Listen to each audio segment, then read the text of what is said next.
for the first time since I've been here, I can honestly say that Edmonton's got 12 or 13 forwards that are problematic every time they're on the ice. It's the great Jack Michaels of Sportsnet, voice of the Edmonton Oilers, and we get to hear him on 880 Ched the rest of the way. Jack, welcome. We haven't talked to you in a while. I'll just say your Game 6 call last year in the Western Conference Final is probably my favorite call ever. I can't wait to hear more like it. Well, I appreciate that, guys, and looking forward to a great series. I mean, these are two teams that have been around it for the last, 5, 6, 7 years, and haven't raised the cup yet, and they're at it again this year. There's been some tweaks on either side, but last year Dallas was up 2-1 and 2-0 in Game 4 and let Edmonton off the hook. So I think you've got hungry teams. I don't know whether I would say that Vegas was as hungry as I expected. It was a tight series. It was certainly tighter than the 5 games, it would appear. But I've always believed that, in this day and age, it seems like with each round, you step up in weight class. And fewer teams like, say, the 94 San Jose's. I mean, there's not a lot of walkovers to be had at this juncture. And I think if you look at the East and the West, Florida and Carolina, Edmonton and Dallas, I mean, if there are margins, they are absolutely thin ones. Yeah, I can't imagine thinner than what we have in this. And I mean, I'll ask you, what do you think is different about these teams from last year? Obviously, that Dallas got the huge upgrade with Cody Ceci, but aside from that. Well, I mean, number 96 is going to have something to say about the way this series goes, really on both sides. I mean, Jake Wollman has been instrumental. I mean, that was a real big pickup. I mean, Wollman and Klingberg have, I think, offset what a lot of people were fearful with the loss of Cody Ceci. You've added 2 veterans who've given you better minutes than anyone could have possibly anticipated. And it was interesting that Klingberg took that shot off his foot in the regular season and then, got it infected, and he was out another month. And that actually allowed him to come back even healthier than he was prior to that situation with respect to the hips. He's now got full mobility and full trust in, what every hockey player would tell you the engine is. On the other side, Mikko Rantanen, with apologies to Joe Pavelski, one of the greatest U.S.-born players in the history of the game, that is a significant upgrade. It gives you an added lethal weapon, and it's been crucial that Dallas has gotten those numbers from Rantanen because Matt Duchene and Jason Robertson, since he's been back from injury, have been pretty quiet. I mean, they haven't done a lot. I mean, Jamie Benn isn't putting up, the kind of numbers that he did earlier in his career. So they don't have a lot of guys on heaters right now. And the fact that Rantanen has been otherworldly has kind of kept them afloat in the Colorado series and the front end of the Winnipeg series.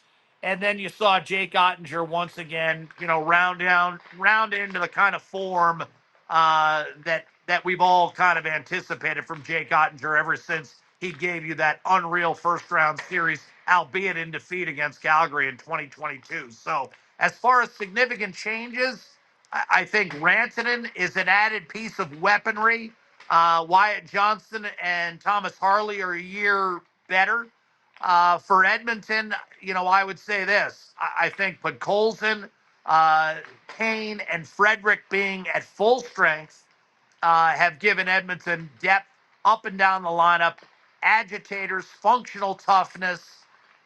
For the first time since I've been here, I can honestly say that Edmonton's got 12 or 13 forwards that are problematic every time they're on the ice. Before, it was more like 8 or 9. So Edmonton has really beefed up the depth, and at the high end, I think Dallas is stronger. What is like the belief level around the Oilers this season compared to last? Because it looks different, and there's been plenty of turbulence, plenty of like instability, you could say, around this team and kind of how they've gotten to this point. But man, the resilience is the word that I keep coming back to, because no matter what the game looks like, no matter what a series looks like, They just feel inevitable. Or the season.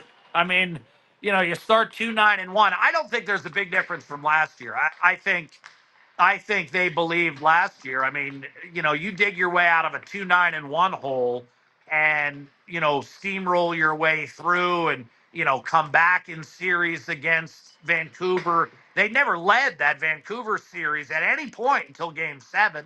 As I mentioned, they were in trouble against Dallas. They were down 2-0 at home in game 4, staring at a 3-1 series deficit potentially with 2 of the next 3 in Dallas and found their way back, and obviously down 3-0 against Florida and found their way back into a game 7. So I don't think a belief standpoint, I don't, by last season's standards, this year was a breeze. I mean, what were they, 500 after 12 games? I mean, that was pretty good. I mean, and they started 0-3. They were shut out by Winnipeg 6-0 on opening night. I mean, this team is out of the blocks traditionally slowly, which I think is a factor in this series. I'll be curious to see what Edmonton brings in game 1. Everyone says, well, they're the oldest team in the league. They could use a week of rest. Well, they were 0-4 after the Four Nations, and they weren't ready to start this season on time. I think one of the keys in this series will be what kind of start Edmonton gets off to, not only in game 1, but in the series itself. Because my hunch is Dallas is going to be awfully determined not to allow a repeat of what happened last year when they had the Oilers on the ropes and let them off the hook. Yeah, I mean, game 1 of that series was wild. You've got the opportunity to go up 1-0 in the series and have Connor McDavid pointing the finger at himself for the first time in his career. And we saw what happened instead.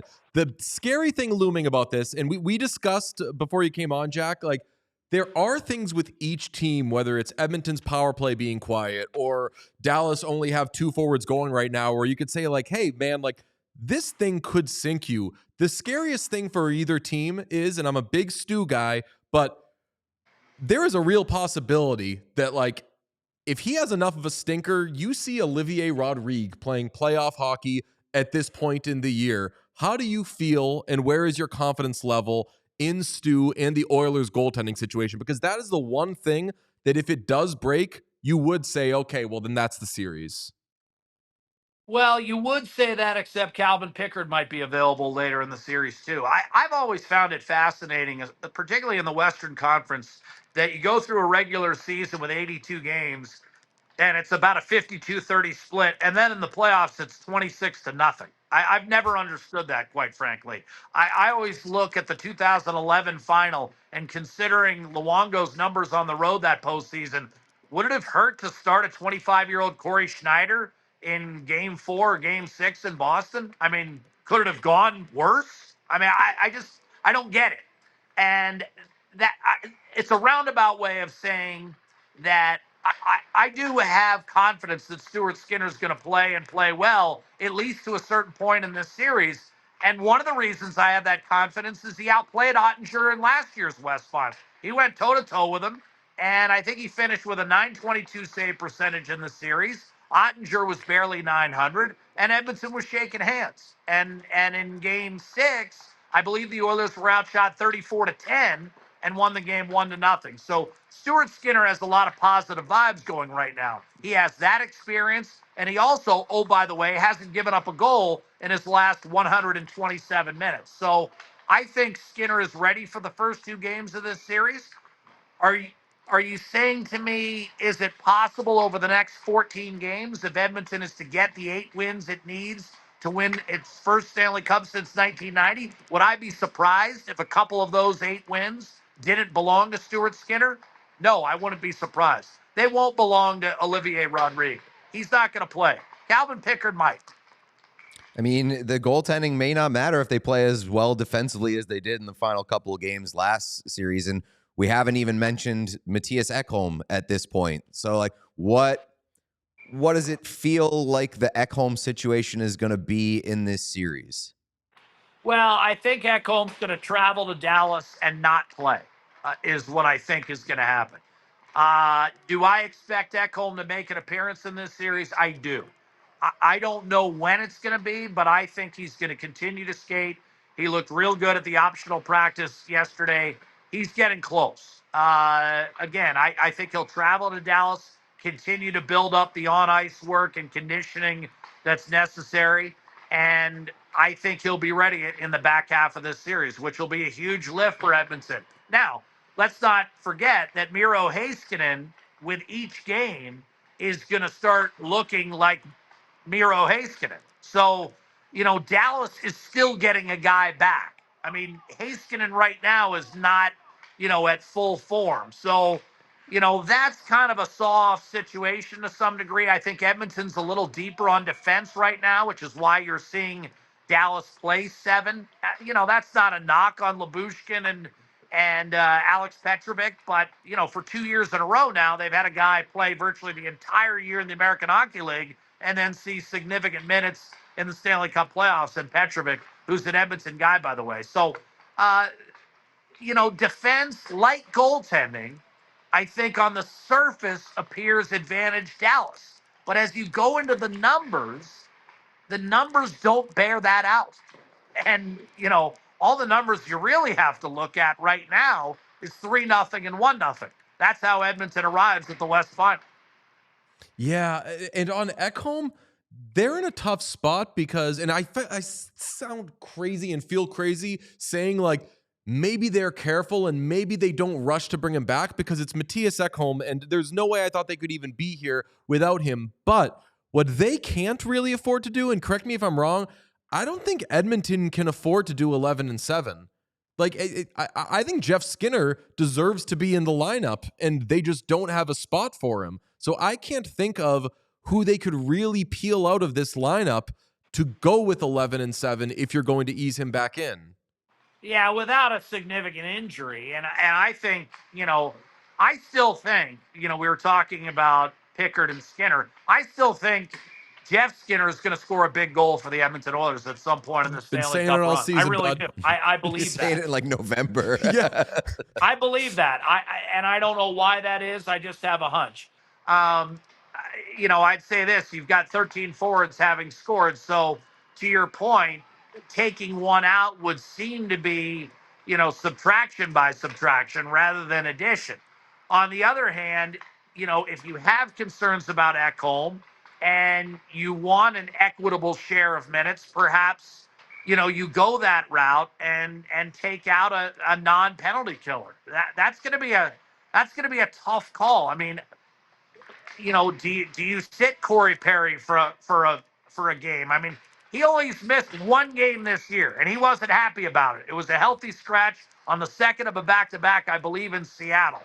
And so I don't know whether you take Perry out of a lineup, and then you start looking at the guys who you could take out. Mattias Janmark has had a great playoffs. Connor Brown has been productive. Vasily Podkolzin is a guy that all of a sudden looks indispensable playing next to Leon Draisaitl. And speaking of a guy who's looked pretty good playing next to Leon Draisaitl, how can you take Kasperi Kapanen out? He gives you a little speed that you're lacking sometimes late in games in the top 9. So I agree with you. It's a bit of a conundrum, but trust me, if Mattias Ekholm was ready to play in the second half of the series, he's going to play, and someone will make room. Are you worried about your voice at all heading into this series? Because it seems like this is probably going to be a dramatic and explosive series, and nobody is as dramatic and as explosive as you on the mic. Well, look, I would say this. The record has shown if I could survive 2-9-1, a 7-game series against Vancouver, the 6-game topsy-turvy affair with Dallas, and then perhaps the most memorable Stanley Cup final in the history of the Stanley Cup, I can get through what's ahead of me for the next month and a half. And Dallas is going to have a say. I mean, again, this series, guys, it's so tight. It is so tight. And I would say this, Vegas on the surface was a 5-game series, but I don't think Vegas Edmonton was any, more different than Dallas and Colorado. It just happened to go 5. I mean, there were 2 overtime games and a couple of Adin Hill goals that he'd most certainly like to have back. If he plays better in that series, we might still be playing that series. So again, when you're at this point in the season, expect a long series, and this will be a titanic tilt.